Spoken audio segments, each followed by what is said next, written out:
जय सिया राम। जेहि विधि नाथ होई हित मोरा, कीजिए सुबेरु दास मैं तोरा। जेहि विधि प्रभु प्रसन्न मन होई, करुणा सागर कीजी सोई। आप सभी का हमारे चैनल स्पिरिचुअल सर्वर्स में हार्दिक स्वागत है। आपका दिन शुभ हो।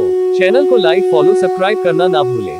सीताराम सीताराम। श्री रामायण कथा उत्तरकांड भाग 15। ब्राह्मण बालक की मृत्यु। एक दिन श्रीराम अपने दरबार में बैठे थे, तभी एक बूढ़ा ब्राह्मण अपने मरे हुए पुत्र का शव लेकर राजद्वार पर आया और है पुत्र कहकर विलाप करते हुए कहने लगा, मैंने पूर्व जन्म में कौन से पाप किए थे जिससे मुझे अपनी आंखों से अपने इकलौते पुत्र की मृत्यु देखनी पड़ी। केवल 13 वर्ष 10 महीने और 20 दिन की आयु में ही तू मुझे छोड़कर सिधार गया। मैंने इस जन्म में कोई पाप या मिथ्या भाषण भी नहीं किया, फिर तेरी अकाल मृत्यु क्यों हुई? इस राज्य में ऐसी दुर्घटना पहले कभी नहीं हुई। निस्संदेह ये श्रीराम के ही किसी दुष्कर्म का फल है। उनके राज्य में ऐसी दुर्घटना घटी है। यदि श्रीराम ने तुझे जीवित नहीं किया तो हम स्त्री पुरुष यही राजद्वार पर भूखे प्यासे रहकर अपने प्राण त्याग देंगे। श्रीराम, फिर तुम इस ब्रह्महत्या का पाप लेकर सुखी रहना। राजा के दोष से जब प्रजा का विधिवत पालन नहीं होता तभी प्रजा को ऐसी विपत्तियों का सामना करना पड़ता है। इससे स्पष्ट है कि राजा से ही कहीं कोई अपराध हुआ है। इस प्रकार की बातें करता हुआ वह विलाप करने लगा। जब श्री रामचंद्र जी इस विषय पर मनन कर रहे थे तभी वशिष्ठ जी 8 ऋषि मुनियों के साथ दरबार में पधारे। उनमें नारद जी भी थे। श्री राम ने जब ये समस्या उनके सम्मुख रखी तो नारद जी बोले, राजन, जिस कारण से इस बालक की अकाल मृत्यु हुई वह मैं आपको बताता हूँ।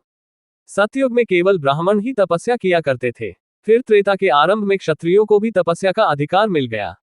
अन्य वर्णों का तपस्या में रत होना अधर्म है। हे राजन, निश्चय ही आपके राज्य में कोई शूद्र वर्ण का मनुष्य तपस्या कर रहा है, उसी से इस बालक की मृत्यु हुई है। इसलिए आप खोज कराइए कि आपके राज्य में कोई व्यक्ति कर्तव्यों की सीमा का उल्लंघन तो नहीं कर रहा। इस बीच ब्राह्मण के इस बालक को सुरक्षित रखने की व्यवस्था कराइए। नारद जी की बात सुनकर उन्होंने ऐसा ही किया। एक और सेवकों को इस बात का पता लगाने के लिए भेजा कि कोई अवांछित व्यक्ति ऐसा कार्य तो नहीं कर रहा जो उसे नहीं करना चाहिए। दूसरी ओर विप्रपुत्र के शरीर की सुरक्षा का प्रबंध कराया। वे स्वयं भी पुष्पक विमान में बैठकर ऐसे व्यक्ति की खोज में निकल पड़े। पुष्पक उन्हें दक्षिण दिशा में स्थित शैवाल पर्वत पर बने एक सरोवर पर ले गया, जहां एक तपस्वी नीचे की ओर मुख करके उल्टा लटका हुआ भयंकर तपस्या कर रहा था। उसकी यह विकट तपस्या देखकर उन्होंने पूछा, हे तपस्वी, तुम कौन हो, किस वर्ण के हो और यह भयंकर तपस्या क्यों कर रहे हो? ये सुनकर वह तपस्वी बोले, महात्मन, मैं शूद्र योनि से उत्पन्न हूं और सशरीर स्वर्ग जाने के लिए यह उग्र तपस्या कर रहा हूं। मेरा नाम शंबूक है। शंबूक की बात सुनकर रामचंद्र ने म्यान से तलवार निकालकर उसका सिर काट डाला।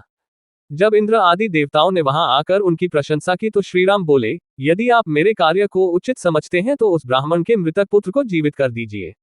राम के अनुरोध को स्वीकार कर इंद्र ने विप्रपुत्र को तत्काल जीवित कर दिया। जय जय सिया राम। है रामा पुरुषोत्तमा नरहरे नारायणा केशवाय, गोविंदा गरुड़ध्वजा गुणनिधे दामोदरा माधवा। हे कृष्ण कमलाप्ते यदुक्ते सीताप्ते श्रीप्ते, वैकुंठादित्य चराचर पते लक्ष्मीप्ते पाहिमाम। सियावर रामचंद्र की जय। उमापति महादेव की जय। आगे की कथा भाग 16 कल आपको पुनः मिलेगी। आप सभी का दिन शुभ हो। हमारे चैनल पर बने रहने के लिए लाइक फॉलो और सब्सक्राइब करना ना भूलें। जय जय सिया राम।